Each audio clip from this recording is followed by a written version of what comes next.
Hello, denizens of the YouTubeverse. I'm going to be starting another series of recordings here that I am going to call Occam's Barbershop. Here is an AI-generated image of Occam with this famous razor, and he's getting ready to pare down issues to their essential if he doesn't take a thumb off first. Where I am going to be starting is with the discussion of Zelensky's meeting with Trump at the White House, and I'm going to be discussing specifically what Zelensky was seeking out of the meeting. And the word that I came up with to describe all of the online commentary, both actual intellectuals and YouTube people who are just trying to get clicks, is phantasmagoria, because it's a lot of real analysis, some real analysis, largely just wildly imaginary, hallucinatory, and just off the beam. So where I'm going to start with this is when Zelensky arrived at the White House for this meeting. He was already sort of agitated, and Donald Trump already knew that he was not really interested in this idea of coming up with a negotiated solution.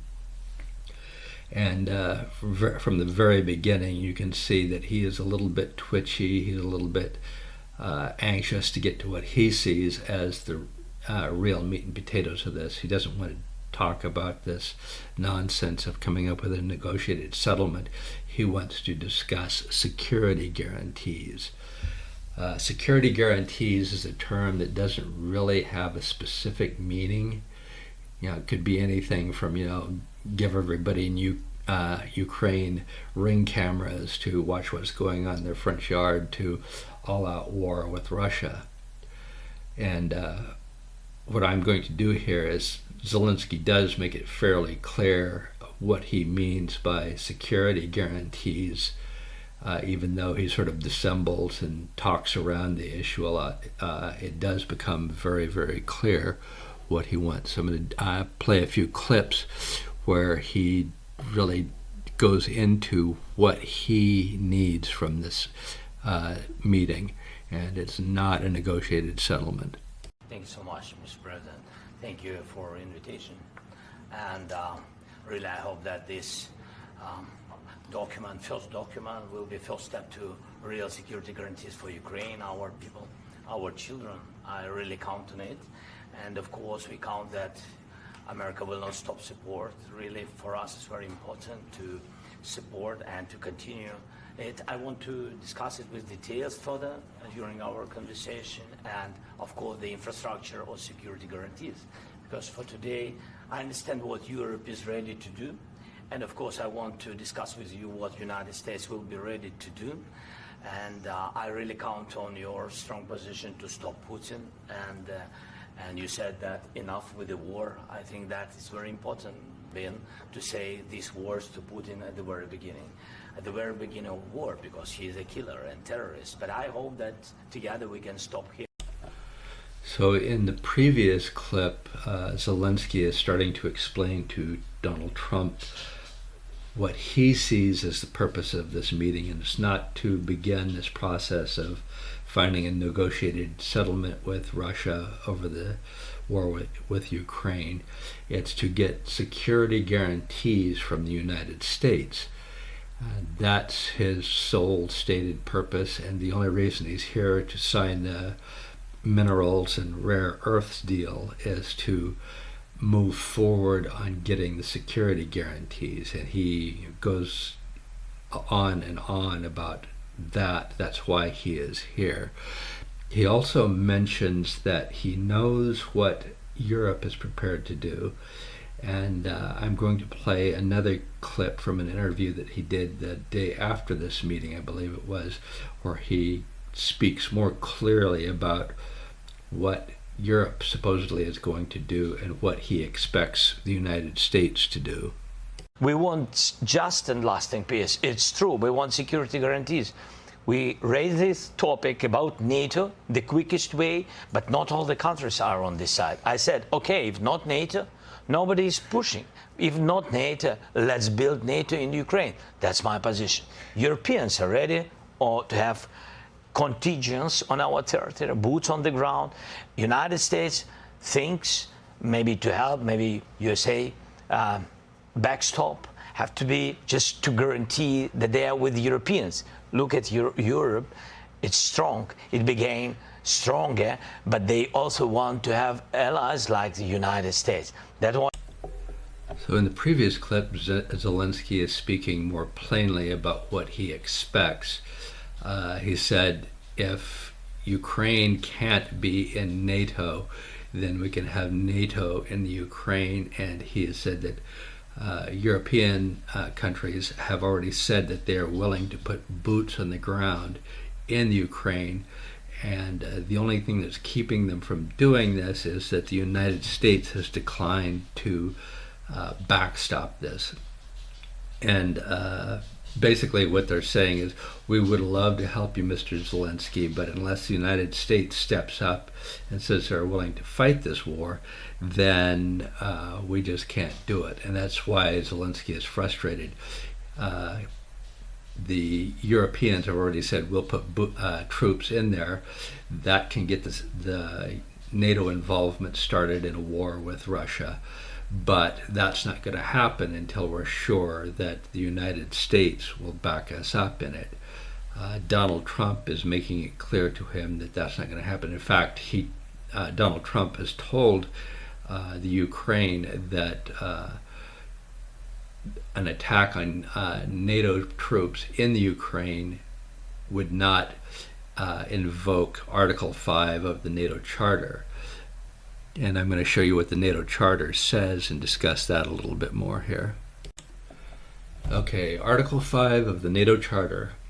The parties agreed that an armed attack against one or more of them in Europe or North America shall be considered an attack against them all, and consequently they agree that if such an armed attack occurs, each of them, in exercise of the right of individual or collective self-defense recognized by Article 51 of the Charter of the United Nations, will assist the party or parties so attacked by taking forthwith, individual and in concert with other parties, such action as it deems necessary, including the use of armed force to restore and maintain the security of the North Atlantic area.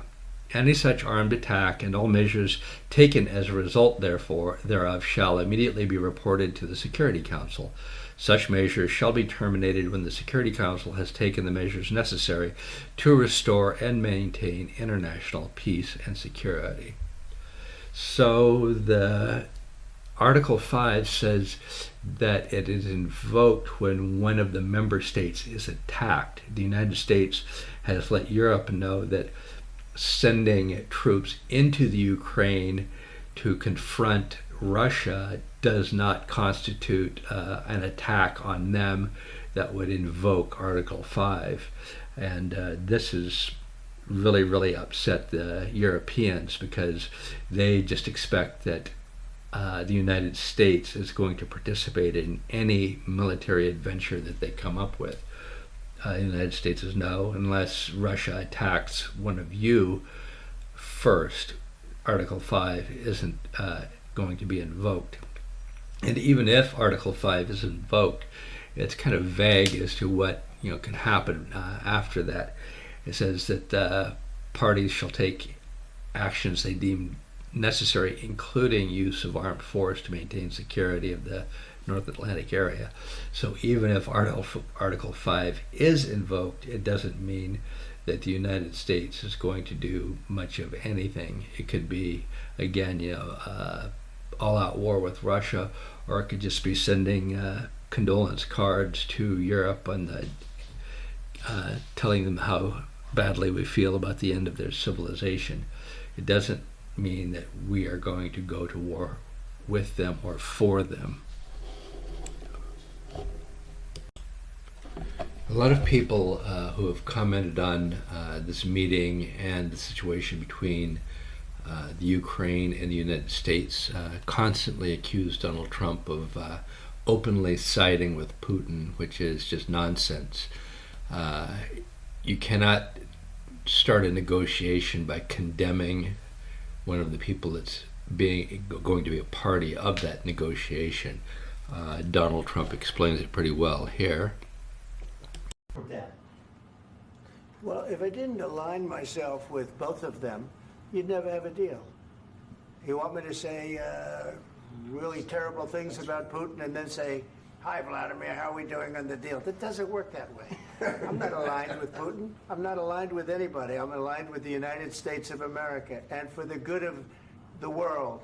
I'm aligned with the world, and I want to get this thing over with. You see the hatred he's got for Putin. It's very tough for me to make a deal with that kind of hate. He's got tremendous hatred, and I understand that, but I can tell you the other side isn't exactly in love with, him either. And that's exactly what the case is. Donald Trump isn't siding with Vladimir Putin. He's just not attacking Putin in public. And Donald Trump has also said that Zelenskyy is a lot harder to deal with than Putin.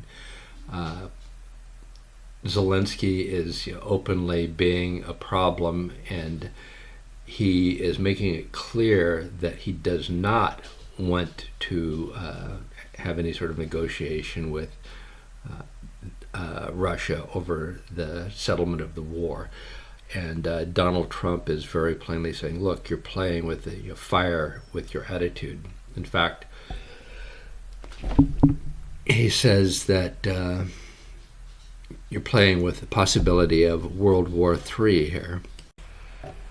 In this clip that I'm about to play, Zelenskyy is telling Trump, basically, you either will be fighting the war with Russia in the Ukraine along with us, or you will be facing Russia later as they advance across Europe.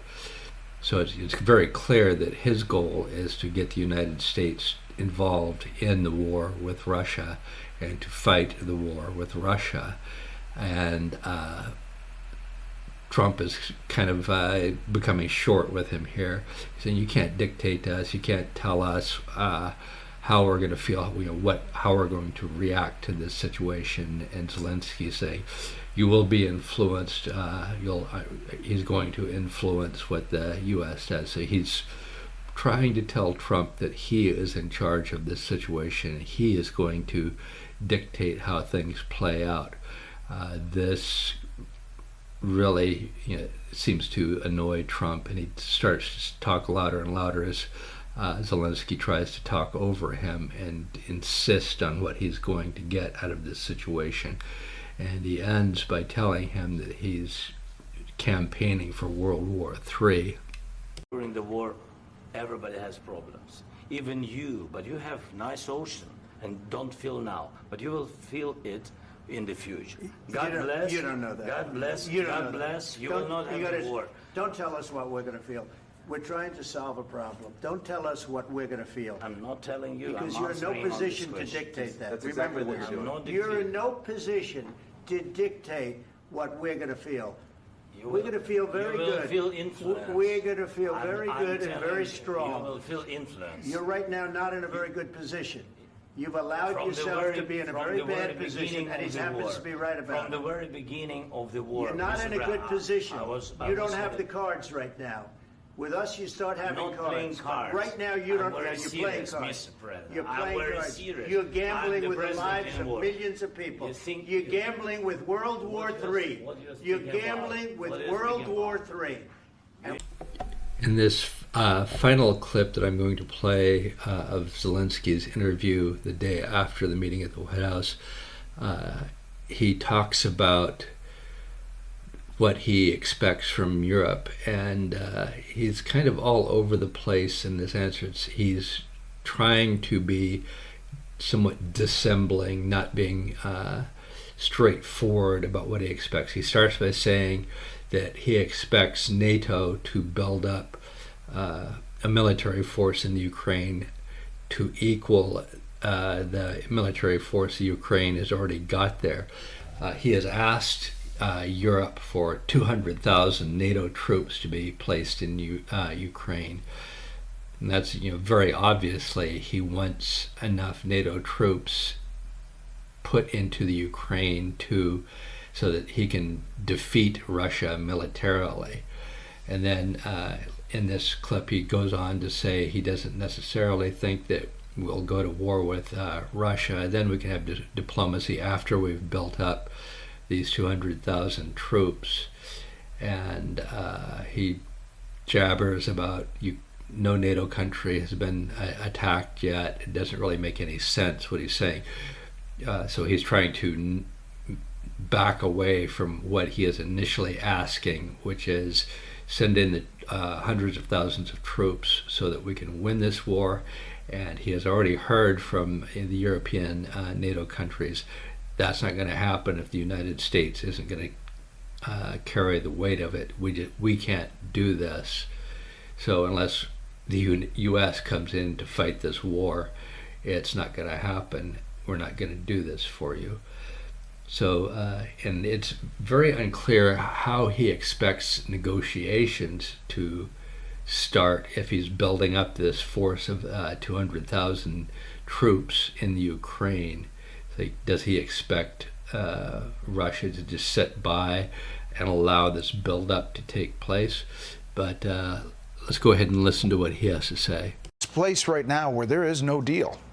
How do you get it back on track? I think that Europe is ready for contingents and to help us with financing of big army, such big as we have now. This is our army is the part of security guarantees. Now we want to find the place for our biggest strategic partner, for the United States, or United States will propose where and how United States will give us security guarantees, what kind of and what part of volume of security guarantees.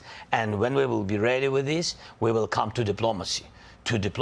Yes, with Russians, Europeans, United States, and we, four of us. I think this is real way, because with weapon, it's too long, it's not enough. We don't have enough weapon to push them out, and we don't see now, for now, we don't see really big volume of new support from the United States, but with all respect again. So for today, we'll be ready with security guarantee. Really, when I say NATO, it's not about that we are focusing on this word. It's about very understandable infrastructure of security guarantees. And you see that no NATO countries, for today, no NATO countries been under attacks. Senator Lindsey Graham.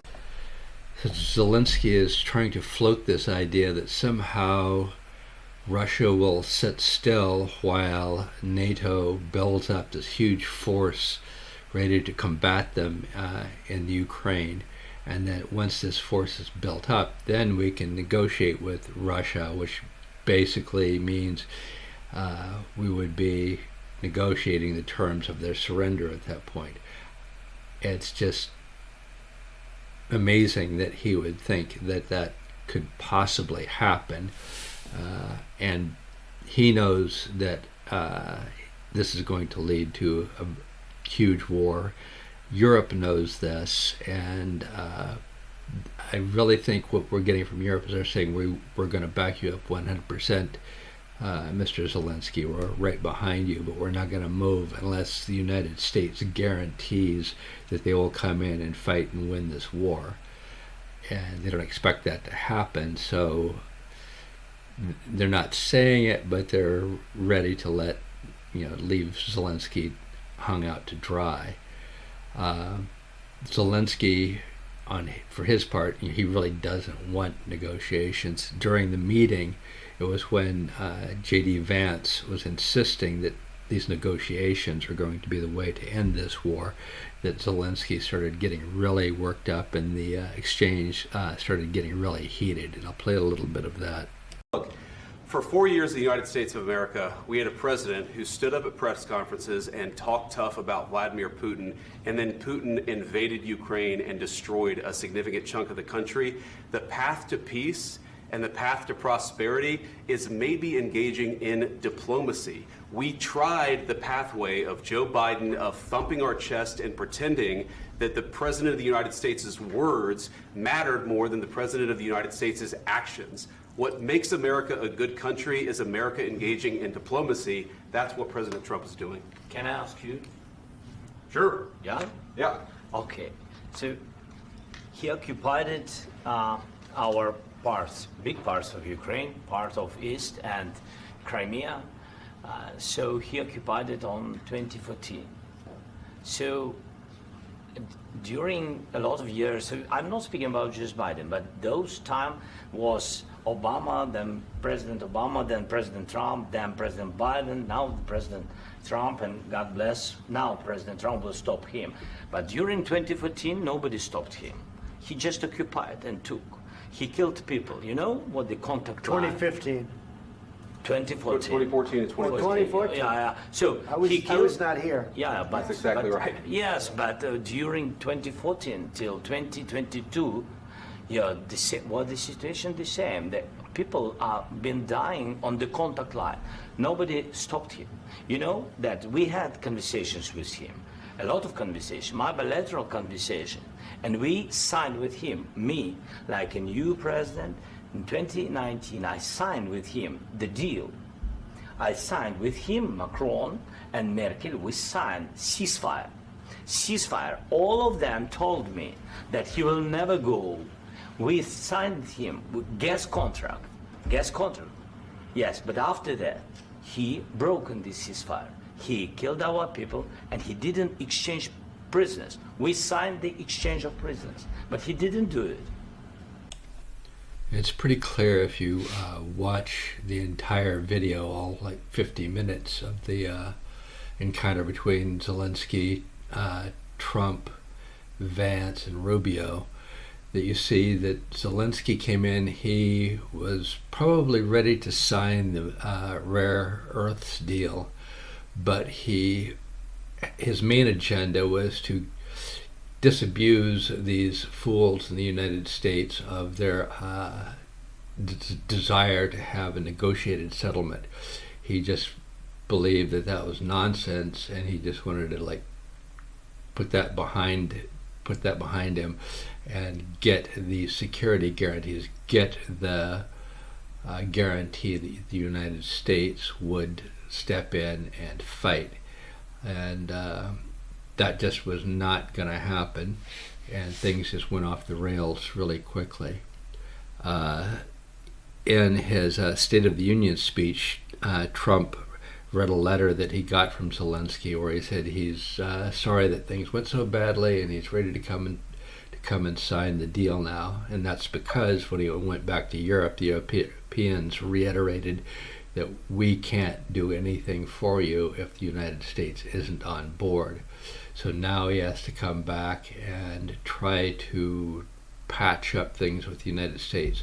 How well or how quickly that will go has yet to be determined.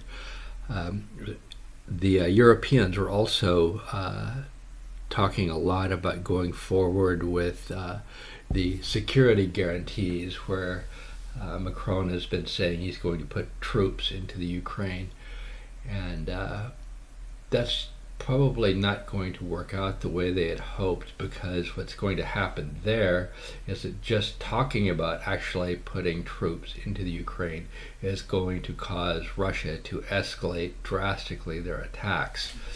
The sensible thing to do is if your enemy is going to like build up forces to fight you, is to make sure you attack them before they can accomplish that. So the best time to attack the NATO forces coming into the Ukraine is while they're coming into the Ukraine, before they're deployed, before they're able to fight back.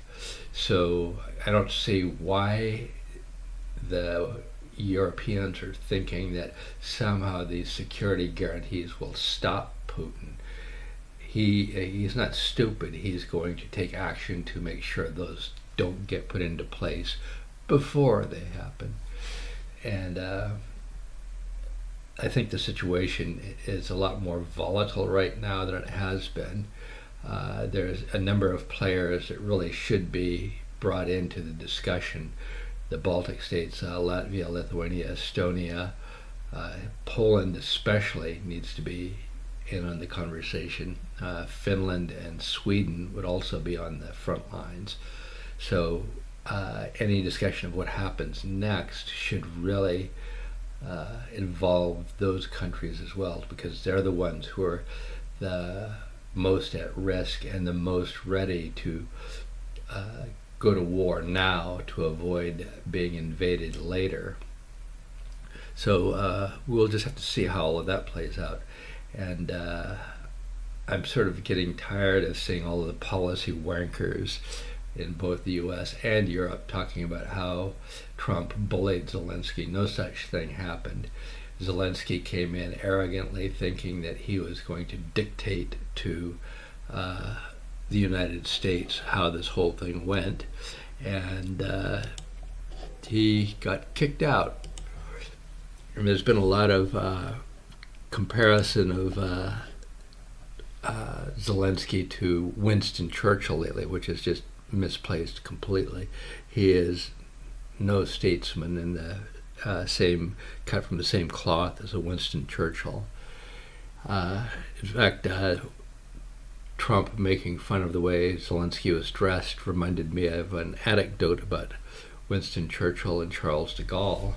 When Charles de Gaulle and Winston Churchill met, Charles de Gaulle looked Winston Churchill up and down in his chalk-striped suit and his bright silk tie and his shiny silk shirt and said, "Well, well, well, it looks like the London Circus has arrived."